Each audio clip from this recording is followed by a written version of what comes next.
इस उपनिषद में भगवान विष्णु द्वारा पितामह प्रजापति ब्रह्मा को योग का उपदेश दिया गया है। ठीक है, योग तत्व का उपदेश इसमें दिया गया है। ठीक है, कृष्ण यजुर्वेदीय परंपरा से संबंधित है ये उपनिषद। ठीक है, भगवान विष्णु द्वारा पितामह ब्रह्मा को योग विषय गूढ़ तत्वों का निरूपण किया गया है। ठीक है, ये दो इसमें महत्वपूर्ण बात थी। उपदेश किसने दिया? भगवान विष्णु ने। किसको दिया? ब्रह्मा जी को। ब्रह्मा जी को किसका दिया? योग के गूढ़ तत्वों का। कहां से लिया गया? कृष्ण यजुर्वेद से। अब इसमें जो सबसे महत्वपूर्ण बात है, 4 प्रकार के योग। हठ रत्नावली और योग बीज में भी 4 प्रकार के योग, जिसको महायोग कहा गया है, उसका वर्णन किया गया है। ठीक उन्हीं के समान इस योग तत्व उपनिषद में भी 4 प्रकार के योगों का वर्णन किया गया है। ठीक है, तो योग के 4 भेद है। कितने? 4 भेद। कौन कौन से? मंत्र योग, लय योग, हठ योग और राजयोग। ठीक है, ये 4 प्रकार के हैं। मंत्र, हठ, लय, राज।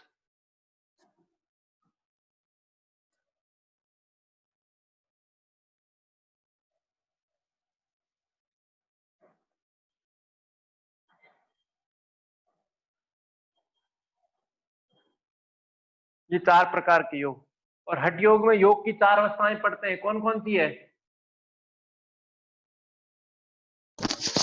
हठ योग में? प्रारंभ अवस्था, घटावस्था, परिचयावस्था। वेरी गुड, ठीक है। निष्पत्ति अवस्था। ठीक है, उन 4 अवस्थाओं का भी इसमें वर्णन है। प्रारंभ, घट, परिचय और निष्पत्ति। हठ योग में पढ़े तभी इसको पढ़ने की आवश्यकता नहीं है। अब एक बार इसमें मंत्र, लय, हठ और राज को पढ़ लेते हैं। ठीक है, तो निश्चित महत्वपूर्ण क्या? कृष्ण यजुर्वेद परंपरा से है। दूसरा, भगवान विष्णु द्वारा पितामह ब्रह्मा को इसमें उपदेश दिया गया है।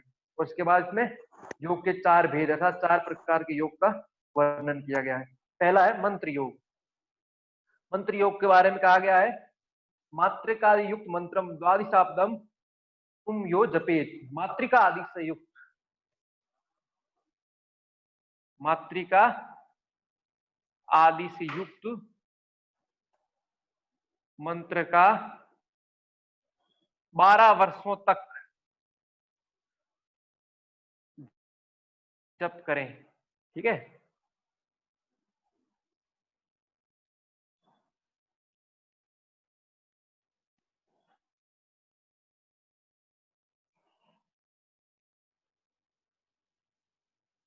ये सब मात्रिका कहलाती है बीज मंत्र को। ठीक है, ह्रीम, श्रीम, क्लीम, हम, लम, इनसे युक्त मंत्र का कितने वर्षों तक? 12 वर्षों तक जप करें। मात्रिका आदि से युक्त मंत्र का 12 वर्षों तक निरंतर जप करना ही मंत्र योग कहलाता है। मात्रिका आदि से युक्त मंत्र का 12 वर्षों तक निरंतर जप करना ही मंत्र योग कहलाता है। मंत्र योग से साधक कर्मशः अणिमा आदि सिद्धियों का ज्ञान प्राप्त करता है। मंत्र योग सामान्य कोटि के साधक करते हैं, अर्थात ये अधम कोटि की साधना बताई गई है। ठीक है, सबसे निम्न, सबसे निम्न कोटि की साधना सामान्य साधना इसको कहा गया है। ठीक है, मंत्र योग क्या है? मात्रिका आदि युग, मात्रिका आदि से युक्त हम, लम, ह्रीम, श्रीम, क्लीम, भू, भुआ, स्वाहा, इस तरह ये मात्रिकाओं का प्रयोग करते हुए मंत्रों का जप निरंतर 12 वर्ष तक, किसी एक मंत्र का निरंतर 12 वर्षों तक जप करने से मंत्र योग सिद्ध होता है, वो मंत्र योग कहलाता है। इस मंत्र योग को कौन अधम अर्थात निम्न श्रेणी के साधक है वो मंत्र योग की साधना करते हैं, इसमें ये कहा गया है। ठीक, अब आगे है लय योग।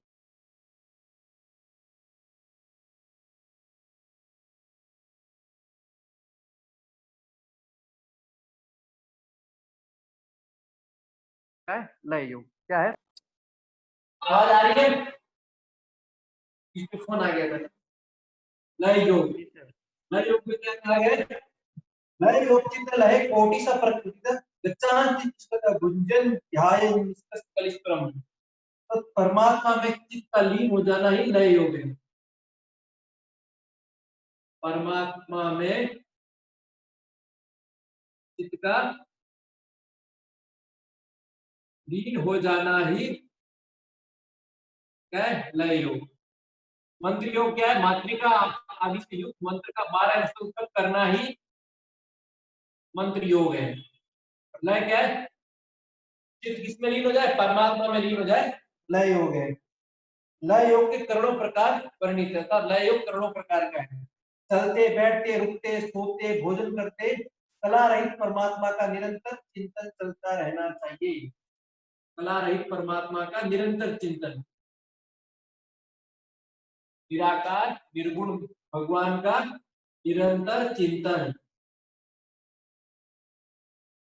उसी के बारे में सोचना, उसी के बारे में जीना, जैसे मीराबाई का जीवन है। ठीक है, लय योग।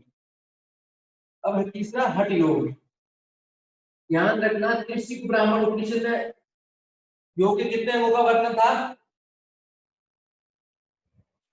17 कितने अंगों का वर्णन था? क्या सर? योगों का अष्टांग योग, अष्टांग योग। आवाज नहीं आ रही क्या? आ रही है सर। 8 अंगों का षडांग योग। क्या बोल नहीं रहे हो आप लोग? सर अष्टांग योग का था, अष्टांग योग। आवाज आ रही कि नहीं? सर आवाज तो आ रही है, आवाज बस आ आपको रही नहीं है। आ रही हमारी। मुझे नहीं आ रही, आप एक मिनट ना बताए थे ठीक इसी प्रकार इसमें हठ योग एक है 8 अंग। अष्टांग योग का वर्णन योग सूत्र में, किसी के ब्राह्मण उपनिषद में और योग उपनिषद में भी है। तो हठ योग का वर्णन करते हुए ऋषि ब्राह्मण उपनिषद में कहा गया है। आप लोगों को मेरी आवाज आ रही है? जी सर। यस सर, जी सर। आप लोग बोल रहे हो मुझे नहीं सुनाई दे रहा है।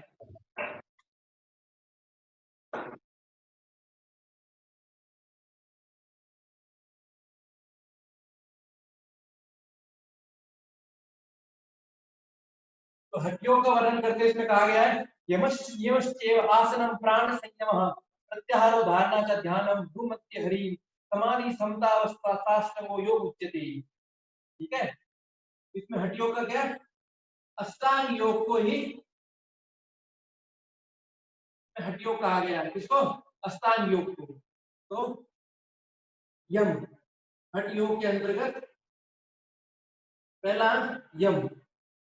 यम के बारे में कहा है लघु आहार और हिमस्प्रे को मुख्य भवती नेत्र, सूक्ष्म और हल्का आहार ग्रहण करना ही एकमात्र यम है। यम क्या है? सूक्ष्म और हल्का आहार करना ही, अर्थात मिताहार को यम कहा गया है, यम है। या यम किसको बोला है? केवल मिताहार को। फिर दूसरा नियम, नियम के बारे में कहा है अहिंसा नियम का मुख्य वही चतुरानंद। अहिंसा ही एकमात्र मुख्य और प्रधान नियम है। अहिंसा ही एकमात्र और मुख्य, एकमात्र मुख्य नियम है। अहिंसा सब जगह यम में था, लेकिन इसमें नियम में आ रहा है, ये भिन्न है, तो ये महत्वपूर्ण है। अहिंसा नियम के अंतर्गत किस उपनिषद में आता है? योग तत्वोपनिषद। अगला आसन, सिंह पद्म सिंह भद्र चेती चतुष्टयम। सिद्धासन, पद्मासन, सिंहासन, भद्रासन, 4 प्रकार के आसन है।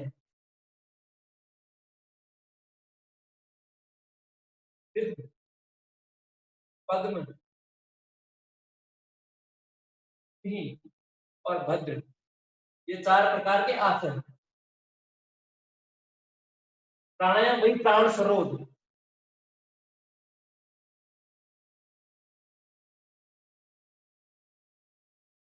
नाड़ी शोधन अर्थात अनुलोम विलोम का वर्णन है इसमें, ठीक है।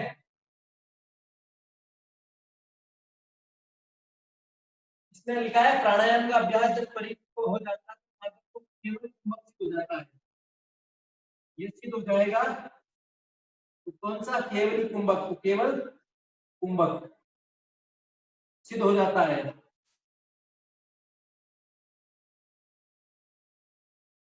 केवल कुंभक सिद्ध हो जाता है तो कौन सी सिद्धि मिलती है? तो भूचर सिद्धि का वर्णन है। साधक को भूचर सिद्धि प्राप्त होती है, ठीक है। ये प्राणायाम का फल है।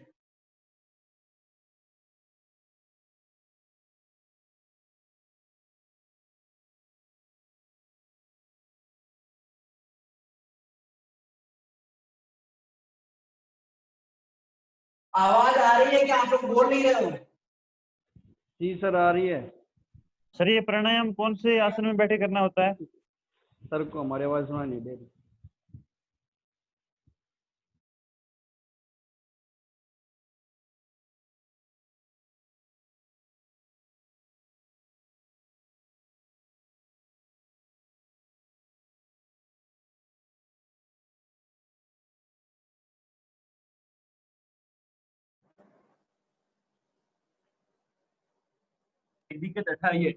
सर प्राणायाम कौन से आसन में बैठे करना है?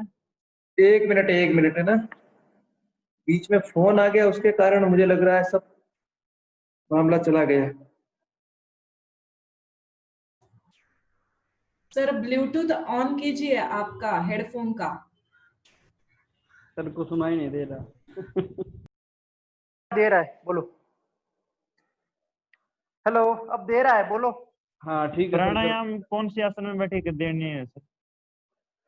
ऐसा कुछ नहीं कहा। अधिकतर जितने भी ग्रंथों में अधिकतर प्राणायाम का वर्णन पद्मासन में ही कहा गया है। कई जगह पद्मासन और कई जगह बद पद्मासन, ठीक है। उसके अलावा और कहीं वर्णन नहीं है कि किस आसन में बैठना चाहिए। इसमें भी यही है, पद्मासन में बैठकर, ठीक है। सर 4 आसन कौन से बताए? पद्मासन, भद्रासन, सिद्धासन और सिद्धासन, पद्मासन, सिंहासन, सिंह शेर वाला सिंहासन, भद्रासन।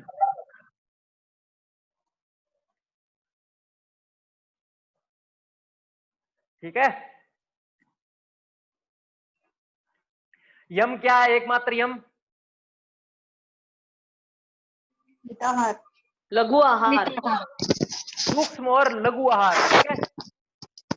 मिताहार भी शब्द ले सकते हैं, लेकिन सूक्ष्म और लघु आहार। और एकमात्र नियम अहिंसा। क्या? अहिंसा। अहिंसा। ध्यान। तार आसन, सिद्धासन, पद्मासन, सिंहासन, भद्रासन। ठीक। अब प्रत्याहार। सर ये भूचर स्थिति क्या है सर? भूचर, भू यानी जगत, जगत को चरने वाला, जगत में कहीं भी विचर सकता है और पंचभूतों पर आधिपत्य की सिद्धि, ठीक है। अब प्रत्याहार।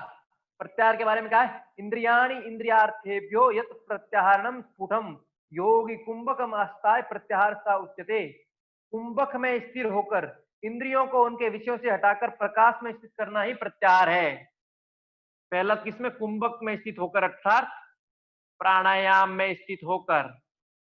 उसके बाद इंद्रियों को विषयों से हटाकर क्या करना है? ये विषय जा रहे हैं, यहां से हटाकर कहां लगाना है? प्रकाश में। चाहे आत्मा में लगाओ चाहे ईश्वर में लगाओ। तो कुंभक में स्थिर होकर इंद्रियों को प्रकाश, इंद्रियों को पुनः लौटा, विषयों से लौटाकर प्रकाश में लगाना प्रत्याहार कहलाता है, ठीक। धारणा। सर एक क्वेश्चन है। हाँ बोलो। सर बद्ध पद्मासन में बैठ के सर हम नाड़ी शोधन कैसे करेंगे? बद्ध पद्मासन हाथ से पकड़ने को बद्ध पद्मासन नहीं कहा गया है जी। अधिकतर बद्ध पद्मासन का अर्थ है एकदम सटा के बैठना। सामान्य पद्मासन में सटा के नहीं है, दोनों में एकदम पूरा सट के जाएगा। तो पैर के अंगूठे यहाँ तक आ जाएंगे, फिर प्राणायाम करो। ठीक है। हाँ। तो धारणा, ठीक है, पृथ्वी, जल, अग्नि, वायु और पिछले में भी आया था, इसमें भी आया। तो इन पांचों और इनकी तन्मात्राओं,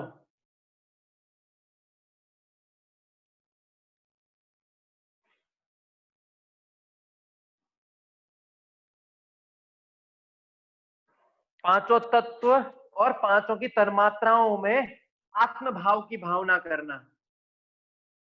किसकी करना? आत्मभाव की,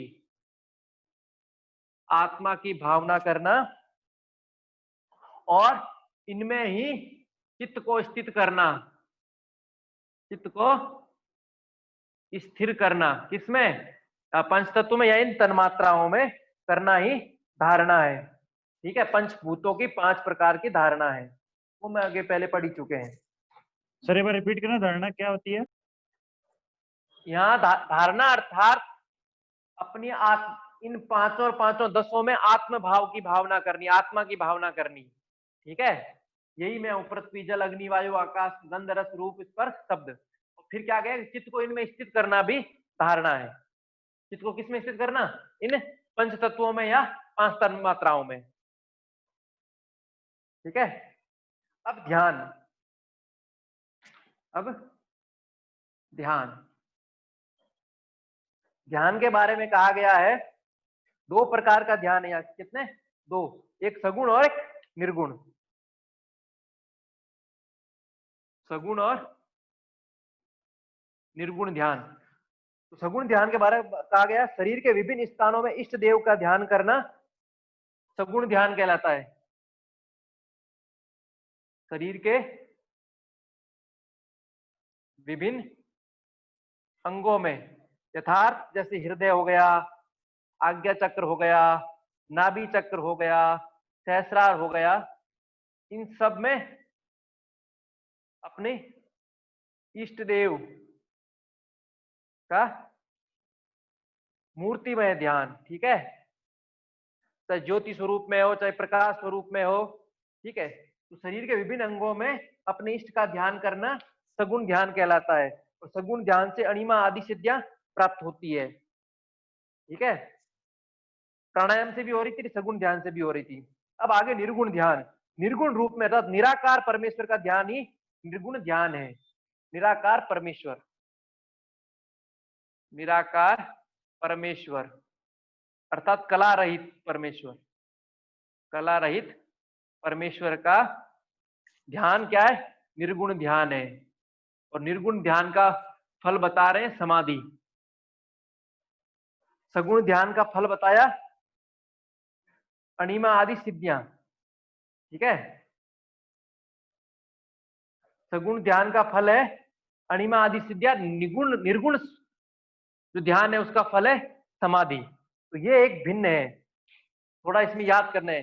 ध्यान के इसमें 2 अणिमा आदि सिद्धियां प्रकट होती है और दूसरी समाधि की प्राप्ति। तो निर्गुण ध्यान में ये ध्यान समाप्त हुआ। अब समाधि, समाधि ही समतावस्था जीवात्मा परमात्मा हो, जीवात्मा एवं परमात्मा की समान अवस्था ही समाधि है। समाधि के बारे में क्या कहा गया?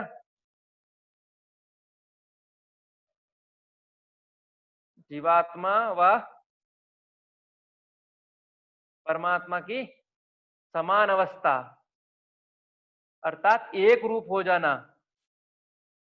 ये जीवात्मा, ये परमात्मा, ये दोनों क्या हो रहे? एक रूप, समता में आ गए। तो यह अवस्था समाधि अवस्था है। और समाधि का फल इसमें क्या बता रहे हैं? समाधि से योगी स्वयं को परब्रह्म में लीन कर देता है। योगी कहाँ लीन कर देता है अपने आप को? परब्रह्म में, अर्थात ब्रह्म को प्राप्त कर लेता है। इस प्रकार समाधि हुई। तो ये हमने हठ योग के अंतर्गत पढ़ा। इसके अंदर 4 प्रकार के योग का वर्णन है, मंत्र योग, लय योग, हठ योग, राज योग। हठ योग के अंतर्गत अष्टांग योग का वर्णन किया है। ठीक है, महर्षि पतंजलि के योग सूत्र में कहीं भी अष्टांग योग को राजयोग नहीं कहा है, ध्यान रखना। अष्टांग योग को राजयोग सबसे पहले नाम किसने दिया? किसी को पता है? विवेकानंद। बिल्कुल, स्वामी विवेकानंद जी ने। ठीक है, उससे पहले इसको राजयोग नहीं कहा गया। बाकी जो उपनिषदों में या हठयोगी ग्रंथों में राजयोग का वर्णन है, वो राजयोग केवल समाधि को कहा गया है। किसको कहा गया है? अधिकतर समाधि को ही कहा गया है। वो राजयोग उसमें भिन्न वर्णन है, ठीक है, इतना ही। अब राजयोग, तो यहाँ राजयोग का वर्णन करते हुए क्या कहा गया? वज्रोली एवं अमरोली को साधने के पश्चात साधक राजयोग को सिद्ध करने में समर्थ हो जाता है। राजयोग के सिद्ध हो जाने से योगी को हठयोग की क्रिया करने की आवश्यकता नहीं है। हठयोग का उद्देश्य ही राजयोग की प्राप्ति है, ठीक है, अर्थात समाधि की प्राप्ति है। तो यहाँ इन्होंने वज्रोली और अमरोली क्रियाओं को साधने का कहा गया है, ठीक है। ये हम हठयोग में पढ़ेंगे, वज्रोली अमरोली। अब आहार और दिनचर्या, आहार और दिनचर्या। हठ योगी ग्रंथों के बाद योग उपनिषदों में पहली बार किसी उपनिषद में आहार और दिनचर्या का वर्णन है, वो योग तत्व उपनिषद में, ये ध्यान रखना, ठीक है। तो आहार एवं दिनचर्या में इन्होंने निषिद्ध आहार का वर्णन किया। किसका? क्या? निषिद्ध आहार का, अर्थात आहार नहीं करना चाहिए।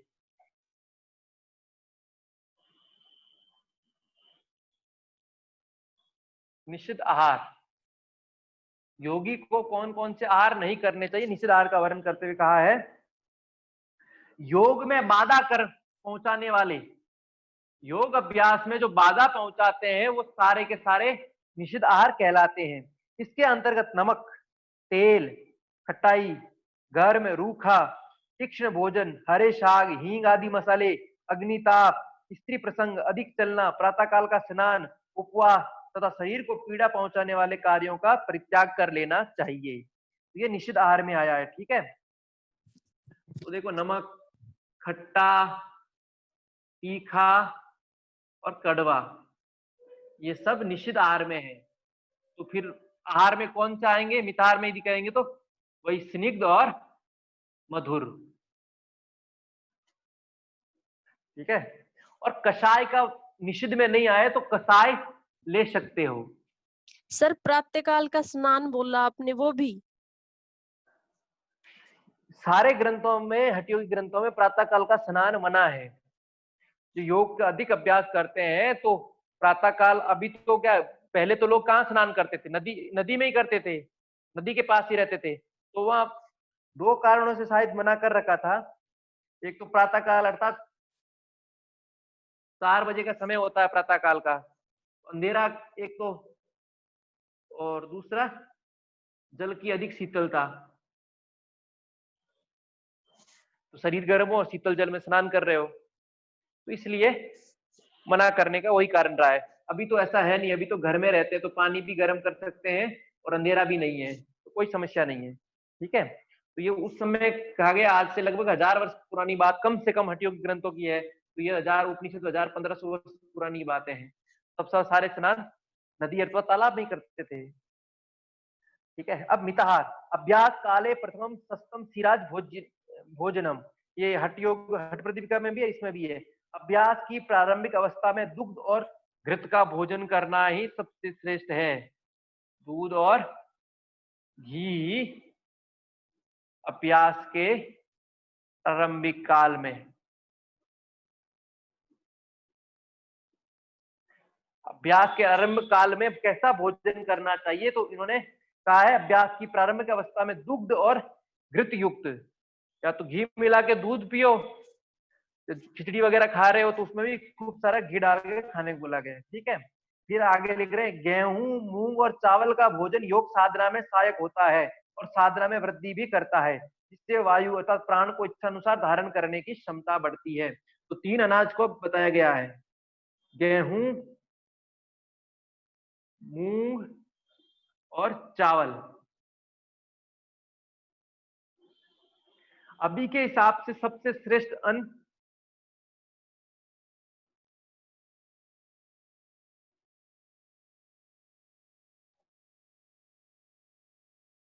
ठीक है, ये जहां होता है उन लोगों के उपयोगी। बाकी ये 2 योग साधना के सबसे श्रेष्ठ अन्न है।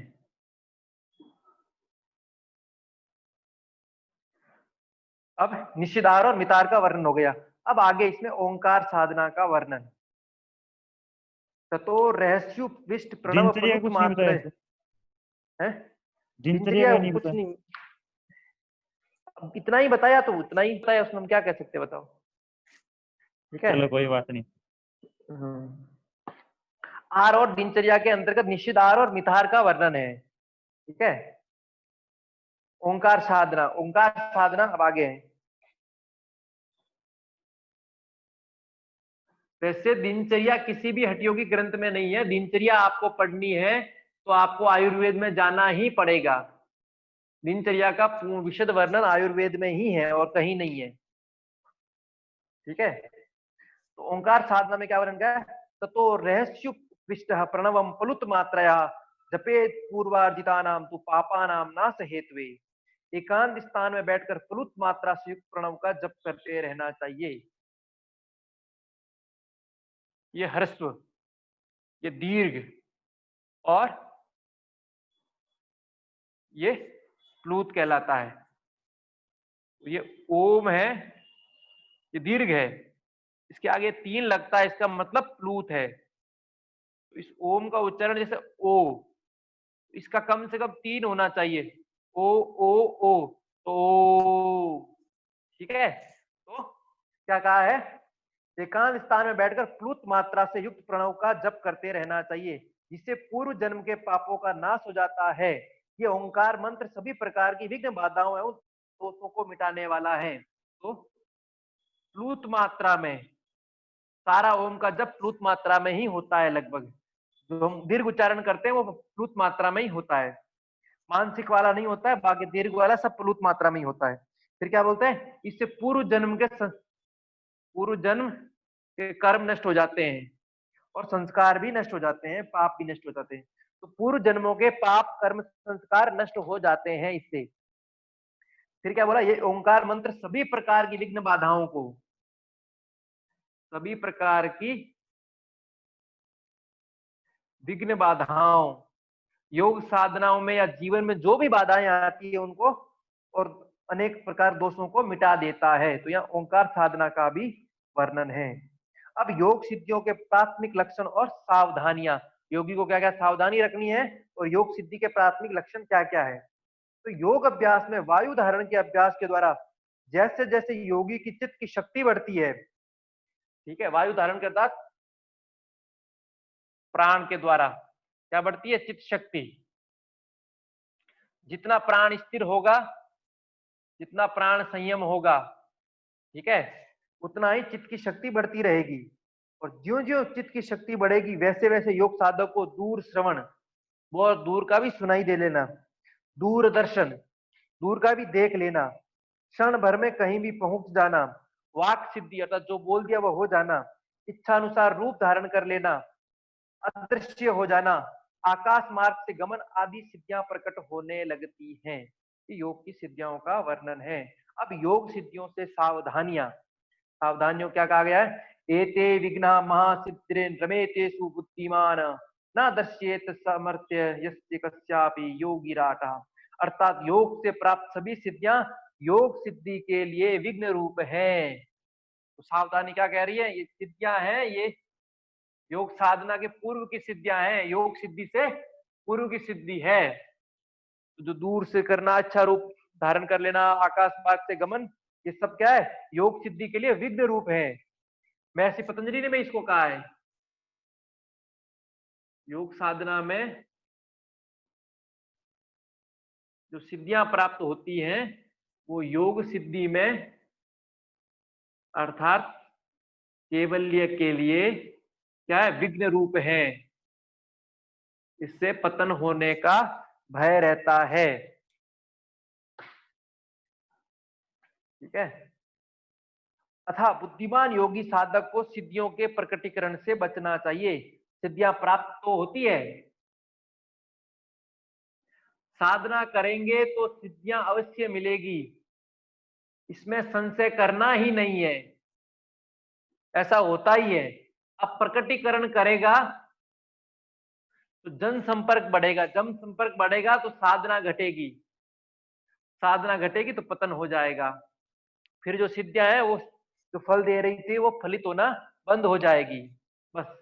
ठीक है, तो बुद्धिमान योग साधक को सिद्धियों का प्रकटीकरण, तो फिर ये सिद्धियां योग साधना में जो सिद्धियां मिल रही है ये भी वापस जिस प्रकार चित्त को लीन करता है साधक, उसी प्रकार इन सिद्धियों को भी लीन कर देता है और फिर उसको योग सिद्धि मिल जाती है। तो अपनी सिद्धि की सामर्थ्य को किसी के सामने प्रकट नहीं करना चाहिए, अपनी सामर्थ्य को गुप्त रखना चाहिए, क्योंकि ज्यों ही प्रदर्शन करोगे, ठीक है, लोक प्रसिद्धि मिलेगी, लोक प्रसिद्धि मिलते ही चित्त भटकेगा। तो जिस चित्त को विलीन करना था वो चित्त तो भटक रहा है, तो साधक योग सिद्धि से धीरे धीरे योग साधना से दूर होता चला जाता है। इसलिए कहा है। अब फिर क्या बोल रहे हैं, योगी को सदैव गुरु के वाक्यों का स्मरण रखना चाहिए तथा अन्य सभी क्रियाकलापों का परित्याग कर केवल योग अभ्यास में साधक को सारे क्रियाकलाप, ठीक है, सांसारिक क्रियाकलाप जो उसके साधना में महत्व नहीं है वो ना कर कर केवल योग साधना में ही रत रहना चाहिए। निरंतर योग साधना, भावना योग साधना की। संसारिक कर्म कर रहे हैं लेकिन कर्मों में उलझे हुए नहीं है, डूबे हुए नहीं है। इस प्रकार इस उपनिषद में वर्णित किया गया है और ये उपनिषद पूर्ण हुआ, योग तत्व उपनिषद पूर्ण हुआ। तो इसमें क्या क्या